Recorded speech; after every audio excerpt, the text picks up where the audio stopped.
Episode 2, Puck Wave Pod coming at you. Not an April Fool's Day joke. I'm just some guy talking. Jacob Lucas with me, the goalie Jackson Bowline with you again. A lot has happened in a week and a half. A lot has happened and a lot hasn't happened. Like, we know who's going to be in the playoffs, but we just Penguins lose 2 in a row to the Rangers. Florida just continuing to dominate the West. You know what you're getting. So, what do you guys want to start with? I mean, we could always start with the Rangers. I know I'm the Rangers guy saying that, but I really think the moves at the deadline that were made have just, it's undeniable how much Vetrano and Kopp have come in and just bolstered this team, and even Mott on that fourth line, adding some nice speed to it and everything. I think the Rangers just have a whole new look now in that bottom six. And even when Kopp's been playing in the top six with Strome injured, the team has just reached this new level. I mean, dominating the Penguins on Friday at home, pulling out a close win against them in Pittsburgh. It's a whole new look. And I don't think that team would have shown up. And I don't think those games would have gone even close to the way they did if we didn't make those moves at the deadline. Yeah. Three players on the Rangers have 15 goals, and 2 of them were the trade deadline acquisitions in Vetrano and Kopp. And then you got Chris Kreider, who is having the year of his life this year, which is, he's always been a pretty good player. He's never been bad. He didn't come out of nowhere, but this year he just exploded. It's not a rare, or it's not what's the word? I don't know what the word I'm thinking about, but when you have 46 goals, there's obviously a lot of talent in you, but 46 goals, that's insane. So, Vetrano, he slid in on that first line, right? Or whatever line with Panarin and Kreider. So lines have been mixed up a bit, but initially he was slotted in on a first line with Mika and Kreider. And then it's been switched up to be Panarin, Mika, and Vetrano, I believe, was the line last night that was being run a good bit. Okay. And Jacob, you know this, and anyone who knows me knows this. Those first 2 lines of the Rangers scare the shit out of me. If you play the Pittsburgh Penguins, I kind of want to see them face off against them in the first round. It'll stay seeing 2 really good teams, and one of them have to leave after round 1. But if I'm a Pittsburgh Penguins fan, and I picked them to represent the East in the Stanley Cup, I'm just praying to God Tristan Jarry can shut them down for 4 games. Those 6 players on those top 2 lines, it's just, there's no drop off. Anybody can beat you on any night, and especially in a series where you're playing every other night, you just all right, who's going to give it to me tonight? And that is terrifying. And if you're a Ranger fan, it's got to just be time to be alive. Yeah, I think what's really interesting, because we can talk playoffs for a second, because that is looking like the series it's going to be. You're going to get some shuffling down in the wild card possibly, but doesn't look like anyone's catching Carolina, and Washington looks like they're just a little too far back of Pittsburgh and the Rangers with the schedules ahead. I honestly think it will come down to a battle of the goalies, because I don't think either team is dependent on their goalie, but I do think there is a drop off between both teams' starting goalies and their backups. As a Ranger fan, Georgiev, he had a crazy night against the Carolina Hurricanes right before the deadline. 44 shots, Rangers got dominated. He shut him out. We go on and we play last night against Detroit, and he lets in 3 really soft goals, whereas Shesterkin is making incredible saves game in, game out. And then, you saw Jarry in both games against the Rangers making incredible saves. I really think that could come down to a battle of the goalies, because both teams are going to be able to create chances, and both teams have players that can make a threat from anywhere on the ice. Yeah, if that's the matchup, that's one of the best matchups that would be this year for the first round, at least. Everything you just said, I don't really have anything else to add. 2 teams that have had goalies who are expected to be pretty good, but not as good as they have been, because holy cow, they're Penguins and then the Rangers starting goalies, I mean, Shesterkin and Jari, have been much better than expected. And going into playoffs, obviously, goalies are a giant key to victory in a playoff series. So, yeah, that would be a really exciting matchup. It's kind of some similar teams. Um, Maybe the Rangers are a little deeper than the Penguins, but yeah. I want to talk about the Toronto Maple Leafs. This team, so good, as we all know. Expectations through the roof. First round exit jokes through the roof. I am just totally confused about them. If we go back since we last spoke, they lose to the Devils, they lose to the Canadiens, they beat the Panthers, they beat up on the Bruins. What team are we getting come playoff time? Yeah. I mean, you never know with the Leafs. I mean, it's you have the scores, you have the players. Their defense is with Giordano it gets better, but it's still questionable. But then the goaltending, you just never know what comes, especially playoffs. But I don't know. I mean, the Leafs, all jokes aside, they're first round exits every year, and they're one of the top teams in the regular season every year. I really don't know. I mean, the jokes make me want to say first round exit, but I feel like we're not going to know until we see them play that first game in the playoffs because, like you mentioned, losing to Buffalo twice this month, losing to Arizona, like so weird. And then, they dominate Florida just a few nights back. And then like a couple nights ago, they beat the Bruins by like 2 or 3 goals as well. I mean, they go out and they beat these good teams, these wild card contending, these top of the league teams, and they go out and lose to the bottom of the bucket. It makes no sense. All right. Yeah. Let's switch it up to the West. And dare I say, the hottest team in one of the coldest states, JB's Minnesota Wild, flowers in full bloom. Something's brewing down there. Yeah, the Marc-Andre Fleury acquisition has not only helped the Wild when he's in net, but Cam Talbot, who before the deadline, the reason they had to go out again goaltender was one of the worst duos was Cam Talbot and Kakinen. They were cold going into the deadline, and then they trade for Fleury, and he's one of the players of the week. It's just a weird situation like that. It's just like lights a fire under you, and now we have one of the best goalie duos, maybe. I mean, it all depends on how the season ends out, but I mean, right now, it doesn't get much better, and I'm sure Fleury is happy to have a competent team in front of him.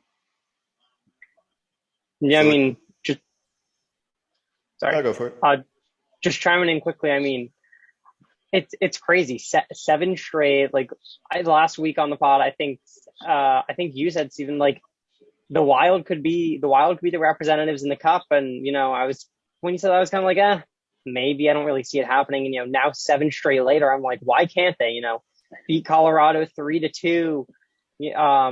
Beat Vancouver, playing Pittsburgh tonight. That'll be a good game, but just on an absolute tear, who knows what they can do. I could easily see them, if this momentum keeps up, just being able to cruise through to at least a conference final.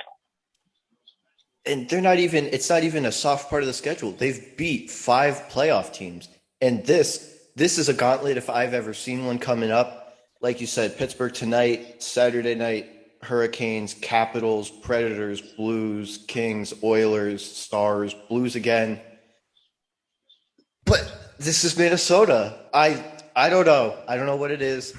I'm not, like I said, I'm not anywhere near Minnesota, but something about this team from New Jersey draws me to them. And I don't know. This is the year.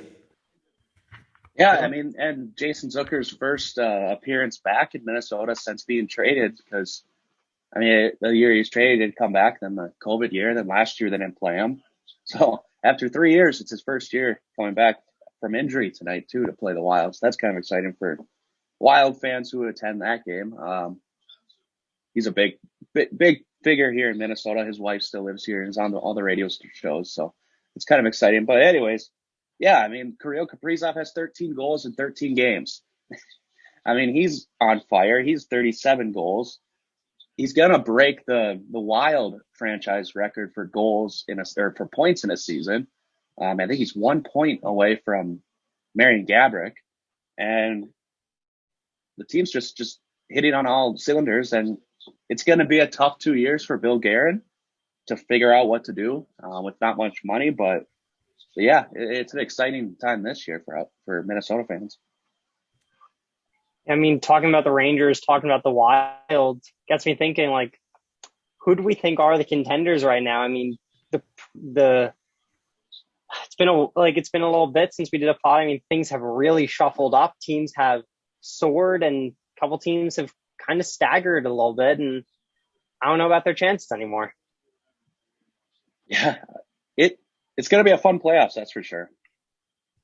Week by week, I was going to ask you guys about like Edmonton now. You know, they're heating up. Just Vegas, they're sliding down, but they're still like they're still in the playoffs. Dallas, Winnipeg, Butch Cassidy in the Vancouver Canucks. I saw some stat about him today, and this was just a terrible segue because I really kind of wanted to talk about Butch Cassidy. They're 24, 12, and 7 under Bruce Bordeaux. Sorry, Butch Cassidy, whatever. But yeah, Bruce, he's got the Canucks going. And yeah, like the West, especially the wild card, this is just crazy. Just the ebbs and flows of each of these teams. And like nobody is pulling away with it, but nobody's out of it. You know what I mean? Yeah. What's interesting is you say that, but you say Vegas and everything. I feel like Vegas is primed to drop out of the playoffs with no chance of coming back. I mean, Dallas is 1 point back of Vegas with 4 games in hand. I mean, at that point, like you got to assume, barring a complete collapse from Dallas, you know, they're gonna separate themselves from the pack a little bit. They got 3 games in hand on the 2 teams below that. They got 3 games in hand on Winnipeg, who's below them a little bit. 4 games in hand on Vancouver, who's even further below them. I mean, at this point, you got to think that Dallas is almost a surefire securing a wild card spot. Yeah, they have a lot of weapons. I mean, obviously with Jason Robertson, he's one of the best young guys in the league. I've been to a game where he's torched the Wild twice this year, so it's kind of a fun team to watch. But they also have a lot of aging stars too that have experience, so it's so wide open. But I mean, even Winnipeg, if Hellebuyck gets hot, if Scheffler gets hot, they have the players. Like right now, Kyle Connor is hot. They have the players. They trade away Andrew Kopp, which it might hurt them a little bit just because he's so sound, both faceoffs and just an all-around forward. But I don't know.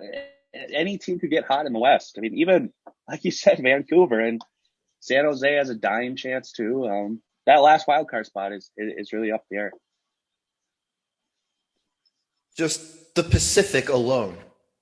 Realistically, it's not going to happen. Like Calgary's going to make it, but there's a scenario that Calgary could not make it, and they're top in the Pacific right now. That's how just ridiculously spread out that division in specific is right now.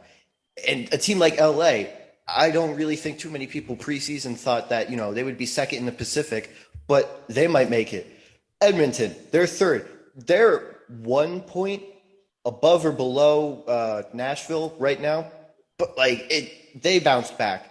It just the bottom tier teams are not bottom tier teams of like years past. Whoever is the second wild card may squeak in, especially if it is Vegas and, you know, their long-term IR salary cap, you know, workarounds and whatnot. But so many good teams, and like honestly, not even just to like gas ourselves up, a perfect time to start a podcast. Like, you know, we didn't need all the hoopla preseason during the season.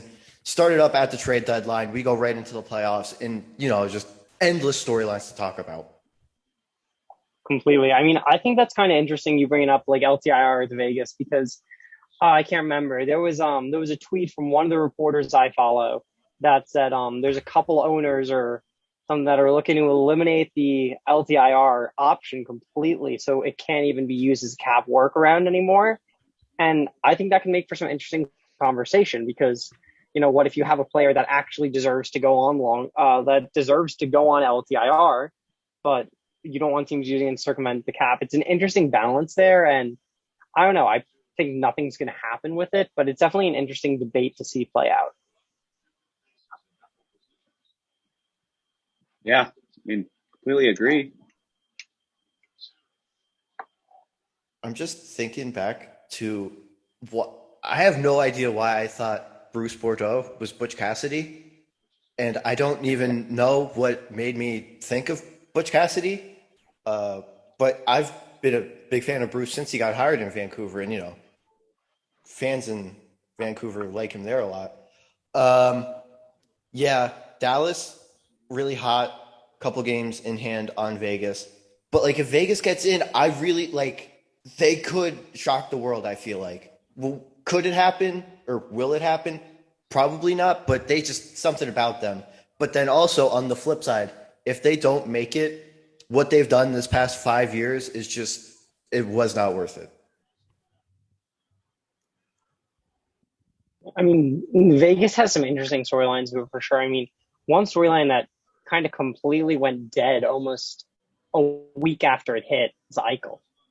I mean, nothing's been going on with Eichel recently. Like, there's not this crazy buzz around him.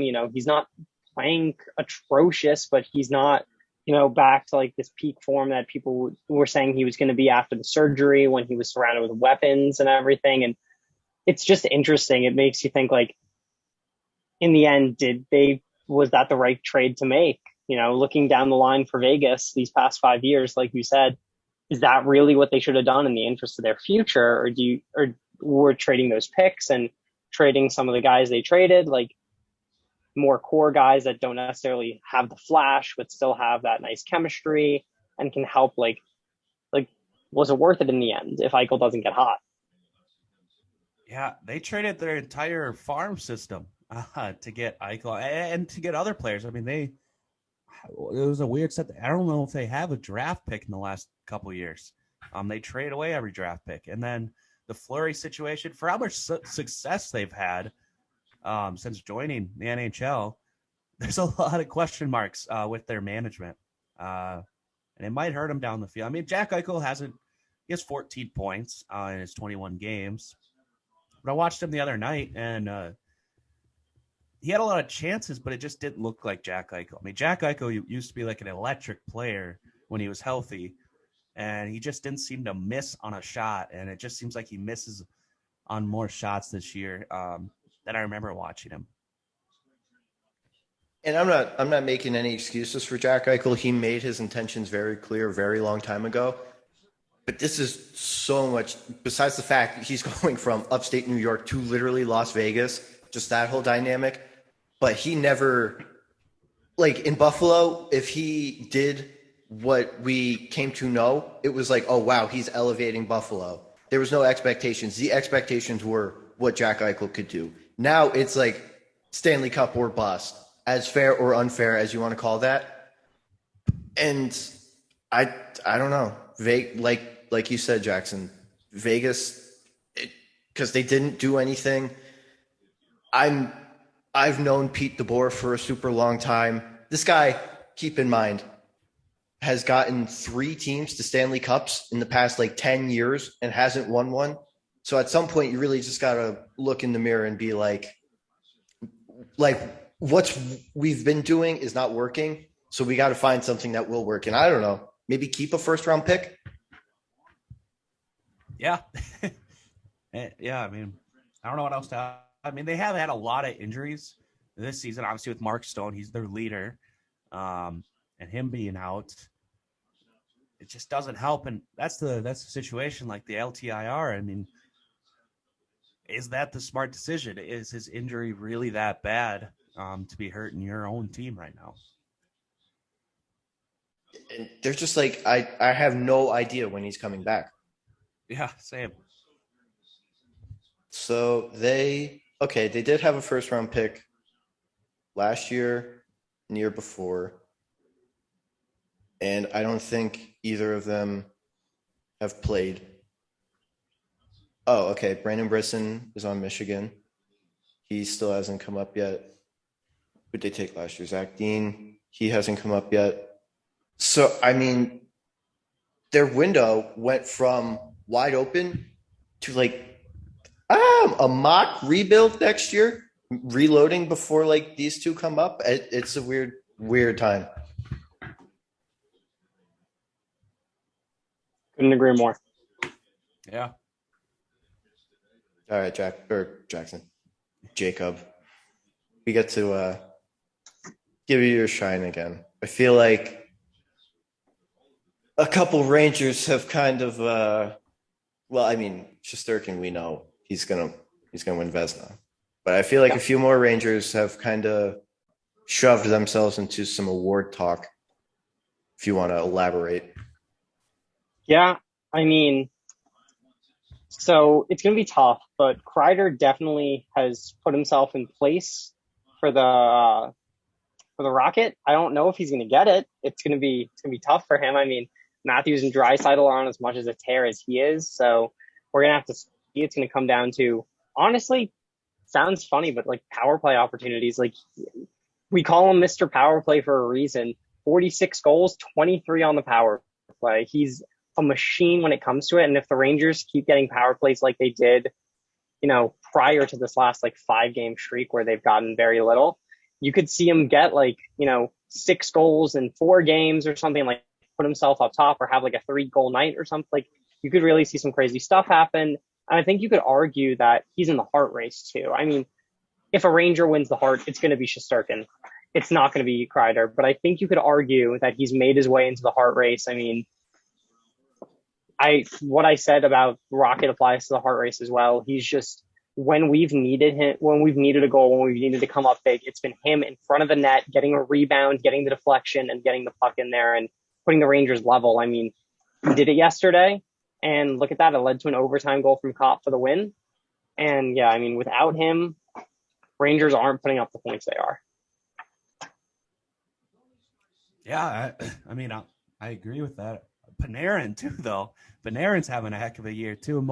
He's not scoring as much as maybe hockey fans are used to, but just looking at his stats, he got 62 assists in 63 games, and 80 points in those 63 games. So he might be up there too. Maybe if he scored a little more this year, he'd be more in the discussion, just because any award really favors goals. But when you have 80 points in 63 games and the season's not over, it's a good year too. And obviously Zibanejad too. The Rangers just have a lot of star power this year. Yeah, I mean, Panarin's just been crazy with the assists. I mean, I know I keep like referencing like, oh, last night, 2 nights ago, but his assist last night to Kopp in the overtime game was absolutely disgusting. The pass was great. He threaded the needle on it. If it was like an inch or two off, it would not have led to the goal it did. He's just been pinpoint. He's made so many heads up plays, whether it's behind the net or on his own end of the ice, just going in with speed and making some moves and getting the puck to people. I agree. I mean, I don't think he'll be too much in the Hart conversation just because he doesn't have too many goals, but he's definitely doing his best, and he's definitely setting everyone else up on the team for points. Last night, McDavid got 100 points, and I want to bring up Jonathan Huberdeau. He has 70 assists in 66 games. Like, that's just a ridiculous number to have with still, like, 16 games to play. Everyone's talking about it, but I just feel like it's not enough even. Yeah. I mean, there's a couple players getting up there in assists, but 70, that's just insane. I mean, Roman Rossi has, I think, 60, 63. But yeah, he's just such a good player. Now he's on probably the best team, maybe the Avalanche, in the NHL this year. And he's been on the Florida Panthers when they've been really bad and still been good. So just him with these weapons, it's pretty fun to watch. Yeah, I mean, like you said, he's been very entertaining. I'm just going to kind of use him as a reference point. Like, if Panarin has been like an 8 out of 10, he's been a 10 out of 10. I mean, that's a crazy amount of assists. Like, if you said that at the start of the season, everyone would have called you crazy. They would have said there's no chance of that happening. And now, I mean, I would be surprised if he doesn't get to 90. Yeah. With about a little over a month left, how do we feel about the Carolina Hurricanes? Nervous. Yeah. I mean, they're just inconsistent, and it's not like it's never a for sure win with them. I mean, they go against great teams, they beat them. They go against not so good teams, they lose to them. Vice versa. It's never consistent. And the way they dealt with the deadline, I don't know. I'm not sure where they think they're at, because I think that they think they're at like Tampa Bay's level or Avalanche level, and they both added. So I don't know. I'm not too confident in the Hurricanes this year.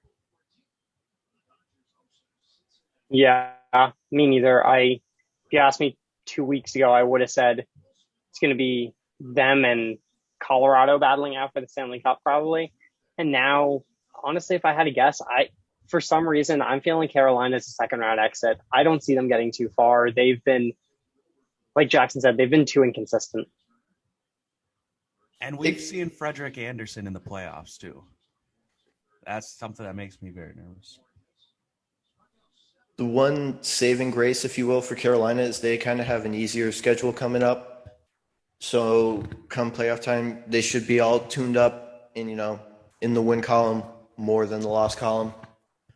But yeah, I don't know if this team's going to win 7-2 or they're going to lose 3-4, 4-3, whatever. You just really do not know. And this loaded with talent all over the place. But like I said, Frederik Andersen been really good a lot of the year. You can't put all the blame on him. But when it's playoff time, and if you have 4 goals scored against you, 3 games, you're the one that's going to get the blame. Yeah. Do either of you let's do another Eastern Conference team that we think come May 5th when playoffs start, we should keep an eye on?